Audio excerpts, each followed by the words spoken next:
When we think of the golden age of muscle cars, we usually picture a GTO, a Chevelle SS, or maybe a Mustang fastback cruising down the boulevard.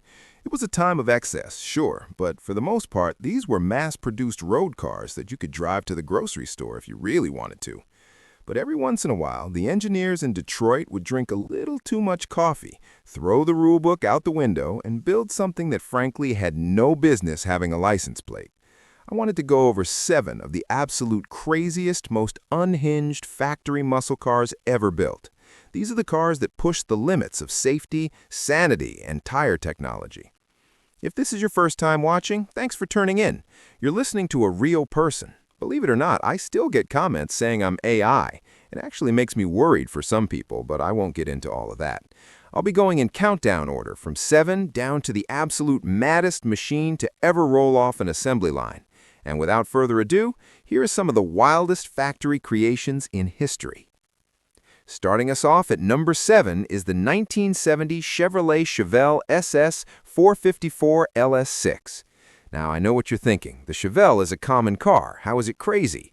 Well, you have to look at the context of 1970. The horsepower wars were at their absolute peak, and GM finally lifted its internal ban on engines larger than 400 cubic inches in mid-sized cars. The result was the LS6, an engine option that turned a handsome coupe into a street sweeper. Rated at 450 horsepower and a stump-pulling 500 pound-feet of torque, the LS6 was the highest horsepower rating of any production car at that time.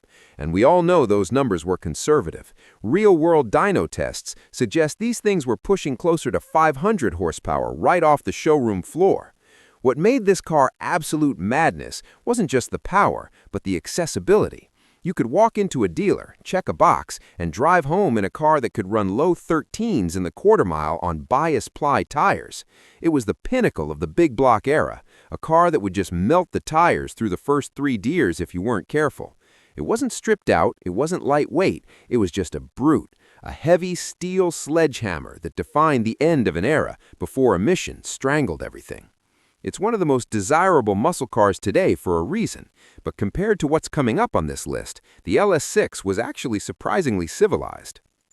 Next up, we have a car that was born out of pure necessity and a lot of shoehorning. Number 6 is the 1969 Ford Mustang Boss 429.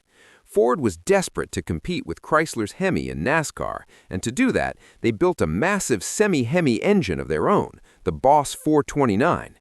The NASCAR rules stated that they had to sell at least 500 of these engines to the public in a production car. The problem was the engine was physically too wide to fit in the Mustang's engine bay. Instead of giving up or putting it in the bigger Galaxy, Ford hired Carcraft, a skunkworks engineering firm, to modify the Mustangs. They literally had to cut the shock towers and move them outward just to get the valve covers to clear. They moved the battery to the trunk, added a sway bar on the rear, and installed a manually controlled hood scoop that looked like it could swallow a small bird. The result was a car that handled surprisingly well, but was notoriously difficult to drive on the street. The engine was built for high RPM durability on a superspeedway, not stoplight to stoplight traffic. It had massive ports and valves that made it sluggish at low RPMs, but once you got it screaming, it was a monster. They only built 859 of them in 1969. It was a homologation special that cost a fortune to build and lost Ford money on every single unit, but it cemented the Mustang's legacy. It's a prime example of win on Sunday, sell on Monday, even if the car they sold on Monday was a detuned race engine crammed into a chassis that barely accepted it.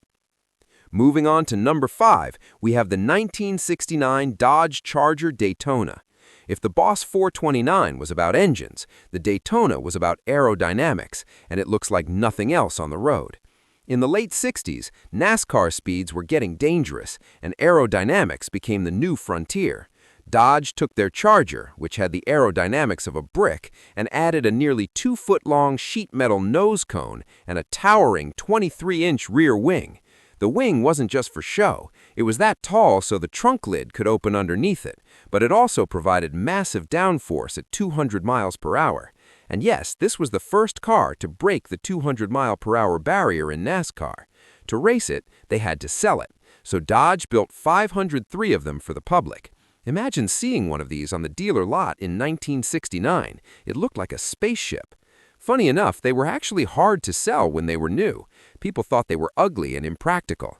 The nose made parking a nightmare, and the car was nearly 19 feet long. Dealers were reportedly taking the wings and noses off just to get them off the lot. Today, of course, they're million-dollar cars. It's a testament to how far manufacturers were willing to go to win a race. They didn't care if the car looked bizarre or if it was practical for the street. They just needed it to stick to the track at Talladega. At number 4, we have a car that technically shouldn't have existed, the 1969 Chevrolet Camaro ZL1. While the Chevelle SS was a regular production option, the ZL1 was a backdoor secret. Chevrolet had the Central Office Production Order, or COPO system, generally used for fleet orders like taxis or police cars, but a dealer named Fred Jibb used it to order 69 Camaros fitted with an all-aluminum 427 racing engine developed for Can-Am. This engine, the ZL1, weighed about the same as a small block 327, but produced power that was frankly terrifying.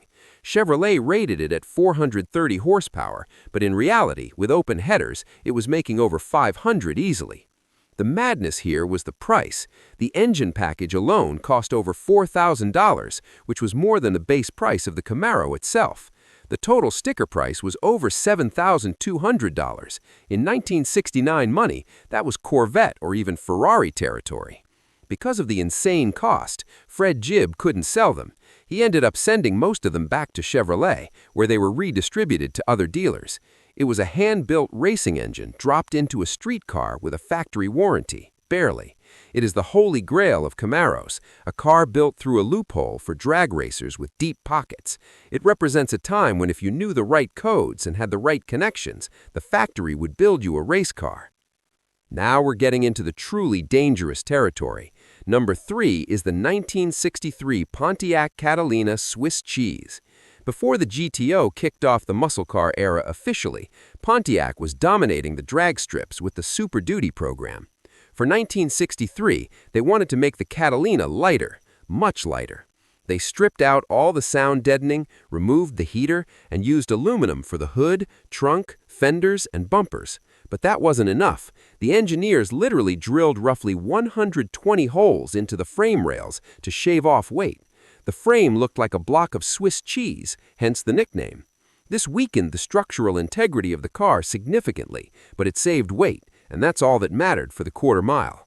Under the hood was a 421 Super Duty V8 rated at 405 horsepower, though again, that was a joke. It was likely closer to 500. They only built 14 of them. They were sold to trusted drag racers with a warning: do not use this on the street.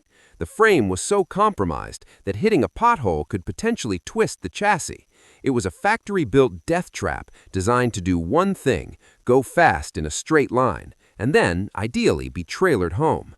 The fact that a major corporation, GM, approved a car with a drilled-out frame is just baffling by today's standards. Runner-up at number 2 is the 1964 Ford Thunderbolt. If you thought the Swiss cheese Pontiac was extreme, Ford took it a step further. The Thunderbolt was a Ford Fairline that had gone on the most extreme diet imaginable. Built again in conjunction with reliable subcontractors, Ford took the mid-sized Fairline and stuffed the massive 427 high-riser V8 into it. To get the weight down to the NHRA minimum, they used fiberglass for the hood, fenders, and trunk lid. The bumpers were aluminum. The windows were plexiglass. They deleted the heater, the radio, the passenger side windshield wiper, the sun visors, and even the armrests. It was a tin can with a nuclear reactor inside. The defining feature was the teardrop hood bubble, necessary because the high-rise intake manifold was so tall.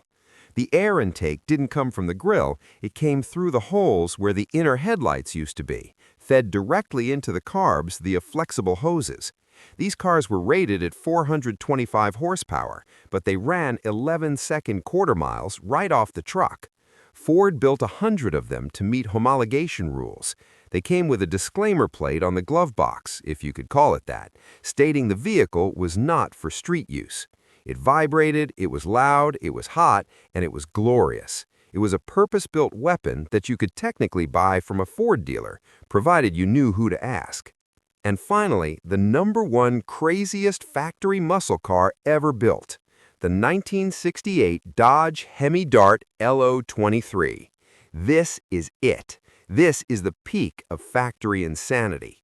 In 1968, Chrysler decided to dominate the super stock class, so they took their smallest, lightest car, the Dodge Dart, and sent it to Hearst Performance for a conversion. They took a 426 race Hemi, an engine designed for the high banks of Daytona, and dropped it into a compact economy car. To make it fit, the shock towers had to be modified, and to make it light, they went crazy. Fenders and hoods were fiberglass. The doors were acid-dipped steel to make them paper-thin. The windows were thin, chemically hardened glass held in by straps because the window mechanisms were removed. There were no back seats, no radio, no heater, no sound deadening. The stock exhaust manifolds wouldn't fit, so they installed custom tubular headers that couldn't be connected to a full exhaust system. These cars were shipped with grass packs and essentially open headers. But the craziest part? The car came with a factory warning that it was sold as is, with absolutely no warranty. It was not street legal. The Hemi was so wide and the car so narrow that you couldn't turn the steering wheel lock to lock. The tires would hit the fenders or the suspension. It was a car that could only go straight. Out of the box, with some tuning, these things ran in the tens. Imagine a factory car in 1968 running 10-second quarter miles. Only about 80 of these darts were built. It represents the absolute extreme of the horsepower wars, a car so focused on winning that it ceased to be a car and became purely an engine with a seat attached. It is, in my opinion, the wildest thing Detroit ever had the nerve to sell. And there you have it, 7 of the most insane, rule-breaking, tire-shredding cars to ever come out of an American factory. Looking back, it's hard to believe these things were ever approved by management. Today, we have cars with 800 horsepower, but they have airbags, traction control, and warranties. These classics had none of that. They were raw, mechanical, and frankly, a little bit scary. And that's exactly why we love them. I'd love to know which one of these you'd take home if money and safety were no object. I think I'd have to go with the Thunderbolt, just for that teardrop hood alone.